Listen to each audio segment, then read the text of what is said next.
இந்த பொண்ணோட கை அசைறது போலவே அவளை சுத்தி இருக்க புக்ஸ் எல்லாமே மூவ் ஆகுது. புக்ஸ் மட்டும் இல்ல, அவ இருந்த கட்டிலே மிதக்குது. இந்த சவுண்ட கேட்ட உடனே கீழே இருக்க அவங்க அம்மா மேல ஒரு கத்தி எடுத்துட்டு வராங்க. டோரை ஓபன் பண்ணி பார்த்தா இங்க எல்லாமே நார்மலா இருக்கு. அந்த கத்தியை மெதுவா பக்கத்துல வச்சுட்டு அவளோட பொண்ணுக்கு பெட்ஷீட்டை போத்தி விடுறாங்க. ஆனா அவளோட அம்மா அவளை கொலை பண்ணதான் வந்திருக்காங்க அப்படின்னு அவளுக்கு நல்லா தெரிஞ்சிருச்சு.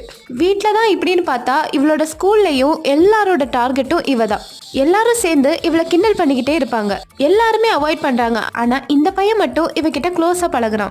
அது மட்டும் இல்ல, அவளோட ஸ்கூல்ல ஒரு ஃபங்க்ஷன் வரப்போகுது, அதுக்கு நீ என்னோட பார்ட்னரா வா அப்படின்னு அவளை கூப்பிட்டுக்கிட்டே இருக்கான். அவளும் முடிஞ்ச அளவு அவாய்ட் பண்றா.